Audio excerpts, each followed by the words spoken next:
चलो, तो हम लोग बात कर रहे थे सेल्स एंड डिस्ट्रीब्यूशन रिलेटेड ही। तो जस्ट एक minute,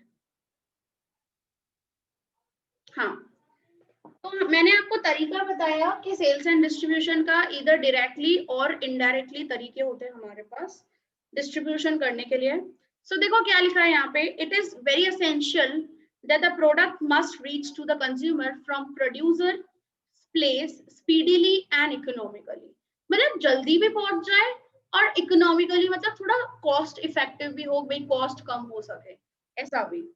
So for which appointment of distributors is necessary, of course. So हम लोग क्या होते हैं, अलग अलग एरिया वाइज डिस्ट्रीब्यूटर्स होते हैं बहुत सारी कंपनीज के, क्योंकि देखो प्रोड्यूसर को सीधा रिटेलर्स के पास पहुंचाना करना सारा माल वगैरह पूरा स्टॉक, तो इतना इजी नहीं होता है। तो स्टेट वाइज क्या होते हैं, एक बड़ा सबसे बड़ा डिस्ट्रीब्यूटर स्टेट वाइज, फिर area area wise different different area wise, और पर्टिकुलर सिटी में एक पूरा डिस्ट्रीब्यूटर, ऐसे होता है, पूरा चेन चलता है एक। देखो जैसे अगर मैं गुजरात की बात करूं, तो गुजरात स्टेट पर्टिकुलरली, और गुजरात में एक बड़ा डिस्ट्रीब्यूटर, फिर अलग अलग आ जाते हैं ना, अहमदाबाद, बड़ोदरा, सूरत, उनमें भी अलग अलग एक हेड ऑफ डिस्ट्रीब्यूटर्स यहाँ पे होगा। फिर इसके नीचे अहमदाबाद में जैसे 4 डिस्ट्रीब्यूटर, 1 2 3 4। अभी ये वाला जो ए डिस्ट्रीब्यूटर है, जैसे वो नरोड़ा, शाहीबाग, सरदानगर, चिलोड़ा और कृष्णा नगर वैसे सब साइड संभाल रहा हो पूरा डिस्ट्रीब्यूटर। फिर ये जो बी डिस्ट्रीब्यूटर है, वो वहां पे सीजी रोड और वो सारे पांजरा पोल, आंबावाड़ी और ऐसे सारे जो भी एरियाज हैं उनमें सप्लाई कर रहा हो। तो इसी तरीके से पूरी चेन चलती है, राइट, ऐसे डिस्ट्रीब्यूटर्स की। और जिसको भी डिस्ट्रीब्यूटरशिप चाहिए होती है ना कंपनी की, तो उनको बहुत बड़ी एक तो मतलब फैक्ट्री स्पेस हम बोल सकते हैं उसको, लैंड चाहिए होती है, क्योंकि वहां पे वो स्टोर कर सके, और वो पर्टिकुलर प्रोडक्ट रिलेटेड ही उसका स्टोरेज होना चाहिए। स्पेशल गोडाउन्स वगैरह भी होते हैं ना, कोई पेरिशेबल आइटम्स वगैरह के लिए, तो वैसे टाइप का उसका स्पेस चाहिए उसको। और कम से कम करोड़ ऑफ रुपीज तो चाहिए, 1 करोड़ रुपए तो समझ के चलो कि एक अगर किसी भी छोटी से छोटी कंपनी का भी अगर डिस्ट्रीब्यूटरशिप आपको चाहिए ना, तो इतना पैसा तो आपके पास होना चाहिए, क्योंकि सामने आपको इतना स्टॉक रखना पड़ेगा और इतने इतने एरियाज में फिर डे फिक्स होते हैं कि मंडे या फिर वेनसडे या फ्राइडे, ऐसे डे पे पर्टिकुलर सरदानगर, फिर ट्यूसडे को चिलोड़ा और वो वाले साइड एरिया, फिर शाहीबाग जैसे थर्सडे को, तो ऐसे डे फिक्स होते हैं और इस तरीके से वो लोग सप्लाई करते हैं। मतलब पूरा ऐसे चलता है चैनल डिस्ट्रीब्यूटरशिप का। समझे, जैसे ये मैंने चार्ट बनाया ना इस तरीके से, जैसे अहमदाबाद, वडोदरा, सूरत, जामनगर, जूनागढ़, ऐसे सब एरियाज में अलग अलग एक हेड ऑफ डिस्ट्रीब्यूटर, और फिर अलग अलग सिटी में अलग अलग से 4 होंगे। जितना बड़ा सिटी उतने डिस्ट्रीब्यूटर्स रहते हैं, ज्यादा 4 हो 5 हो, तो वो अलग, उनमें क्या होता है एरियाज को बांट दिया जाता है कि भाई ये पर्टिकुलर इतनी एरियाज में ये ए डिस्ट्रीब्यूटर को पूरा का पूरा बालाजी वेफर्स का सप्लाई करना है, फिर ये बी डिस्ट्रीब्यूटर को ये एरियाज में सप्लाई करना है। तो उनके डेज ऐसे फिक्सिंग होते हैं, तो इस तरीके से पूरा सप्लाई चलता है, ताकि जल्दी से जल्दी भी पहुंच जाए और इकोनॉमिकल वे में, मतलब लो, कम से कम हम लोगों को कॉस्ट करनी है, लो कॉस्टिंग में। For which appointment of distributors is necessary, and in most cases producer arrange these through a centralized agency, जिसको हम लोग even एंटायर डिस्ट्रिक्ट के लिए या फिर एंटायर स्टेट के लिए किसी को एजेंसी दी हुई हो, ऐसा भी होता है। जैसे ये एजेंट्स, हम लोग इनको एजेंट्स भी बोल सकते हैं या डिस्ट्रीब्यूटर्स भी बोल सकते हैं, चलेगा, कोई भी कुछ भी आप बोलो तो काफी आपने देखा होगा कि जैसे फुटवेयर में भी ऐसा होता है कि पर्टिकुलर एक्शन कंपनी की या दूसरी जो भी कंपनीज है उनकी एजेंसी ली हुई है, तो पूरे अहमदाबाद डिस्ट्रिक्ट में वो सिर्फ एक ही है जो सप्लाई करेगा एक्शन कंपनी के, जो भी स्लीपर्स होगी और शूज होंगे या कुछ भी होगा, ऐसा सब कुछ होता है जनरली, ठीक है। तो ऐसे एजेंसीज भी होती है। फिर it reduces the burden of sales, सीधी सी बात है, प्रोड्यूसर के सर से तो बर्डन हट ही जाता है ना, क्योंकि ये डिस्ट्रीब्यूटर अपने गोडाउन्स में पूरा स्टॉक भरवा के रखते हैं और फिर रिटेल आउटलेट्स पे जाता है और फिर रिटेलर्स कस्टमर को बेचते हैं. So according to the type of the product and the system of sales and distribution is created, and if the demand for the products is very high, अगर particular product की demand बहुत ज़्यादा high है और continuous है कि भाई continuous product की demand है ही है market में, so then all the methods are adopted simultaneously. फिर उनके पास जितने रास्ते होंगे ना, वो रास्तों से क्या करेंगे वो लोग सप्लाई करना चालू कर देंगे. जैसे इसमें एग्जाम्पल मैं बताऊं कि डिफरेंट मेथड्स में, जैसे अभी जैसे मैकडोनल्ड्स है या बर्गर किंग है, राइट. तो ये लोग क्या करते हैं, ऐसे तो इनका क्या होता है जनरली, भाई सामने आप ऑर्डर लिखवाओ और फिर आपको मिल जाता है. लेकिन अभी तो इन लोगों ने क्या कर दिया है, आपको घर बैठे चाहिए तो जोमेटो या स्विगी से आपके पास मिल जाता है.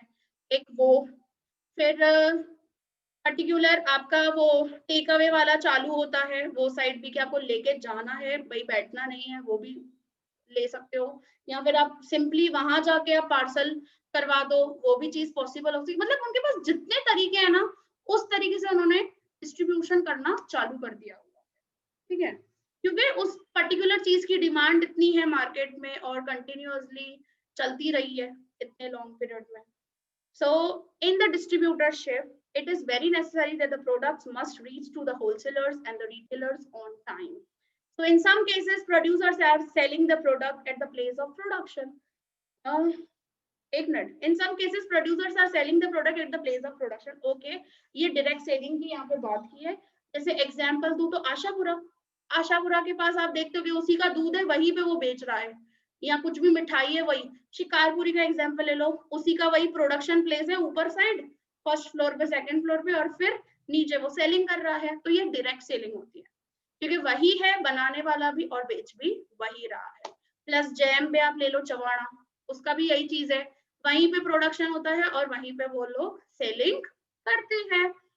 ऐसे डायरेक्ट सेलिंग वाले भी चीज अवेलेबल है हमारे आसपास. तो मेरे इधर जहाँ जितनी भी चीजें बताई है ना, यहाँ पे डायरेक्ट सेलिंग की बताई, या फिर डिस्ट्रीब्यूटरशिप की बताई, या फिर एजेंसी की बताई, या फिर जैसे जितने भी अलग अलग मेथड्स बताए यहाँ पे, वो सारों के मैंने आपको एग्जाम्पल्स बताए.